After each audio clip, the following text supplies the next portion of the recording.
Congress versus BJP నేతల మధ్య బళ్ళారిలో చెలరేగిన అల్లర్ల నేపథ్యంలో సిద్ధరామయ్య సర్కారు చేపట్టిన దిద్దుబాటు చర్యలు బెడిసికొడుతున్నాయా?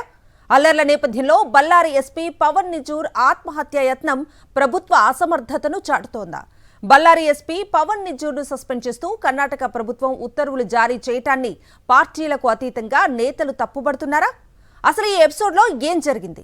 బీజేపీ ఎమ్మెల్యే గాలి జనార్దన్ రెడ్డి ఇంటి వద్ద ఫ్లెక్సీలు ఏర్పాటు చేయాలని కాంగ్రెస్ నేతలు ప్రయత్నం చేయడంతో కర్ణాటక రాష్ట్రం బళ్ళారిలో ఉద్రిక్త పరిస్థితులు నెలకొన్న విషయం తెలిసిందే. బళ్ళారి కాంగ్రెస్ ఎమ్మెల్యే నారా భరత్ రెడ్డి, ఆయన అనుచరులు గాలి జనార్దన్ రెడ్డి ఇంటి వద్ద హంగామా సృష్టించారు. దీంతో బీజేపీ కాంగ్రెస్ నేతల మధ్య ఘర్షణ చోటు చేసుకుంది. కొందరు ప్రైవేట్ గన్మెన్లు కాల్పులు జరపడంతో కాంగ్రెస్ కార్యకర్త రాజశేఖర్ దుర్మరణం పాలయ్యారు.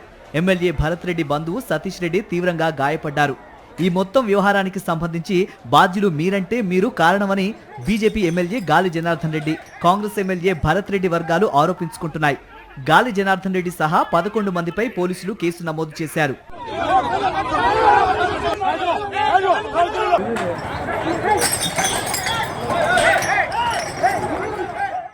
అలాగే కాంగ్రెస్ ఎమ్మెల్యే భరత్ రెడ్డి సహా 40 మందిపై పోలీసులు ఎఫ్ఐఆర్ నమోదు చేశారు. ఈ నేపథ్యంలో శాంతి భద్రతలని కాపాడటంలో వైఫల్యం చెందారని భావించి బళ్ళారి ఎస్పీ పవన్ నిజూర్ను సస్పెండ్ చేసింది కర్ణాటక ప్రభుత్వం.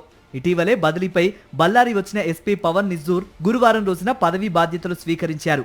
డ్యూటీలో చేరిన కొద్దిసేపటికే బీజేపీ నేత గాలి జనార్దన్ రెడ్డి ఇంటి వద్ద కాల్పులు జరగటం, ఆ వెంటనే ఎస్పీ పవన్ నిజూర్ సస్పెండ్ కావటం చకచకా జరిగిపోయాయి. స్థానిక పరిస్థితులు ఆకలింపు చేసుకోవడానికి కాస్త సమయం పడుతుందని, ఆలోపే ప్రభుత్వం తనను సస్పెండ్ చేయటాన్ని ఎస్పీ పవన్ నిజూర్ జీర్ణించుకోలేకపోయారని సమాచారం. దాంతో ఆయన మనస్తాపం చెంది నిద్రమాత్రలు మింగి ఆత్మహత్యకు పాల్పడ్డారు. తుముకూరులోని ఓ ఫామ్ హౌస్ లో ఈ ఘటన జరిగింది. వెంటనే ఆయన్ను ఆసుపత్రికి తరలించి చికిత్స అందిస్తున్నారు. ప్రస్తుతం ఆయన ఆరోగ్య పరిస్థితి నిలకడగా ఉందని, ప్రాణాపాయ గండం ఏమీ లేదని సమాచారం.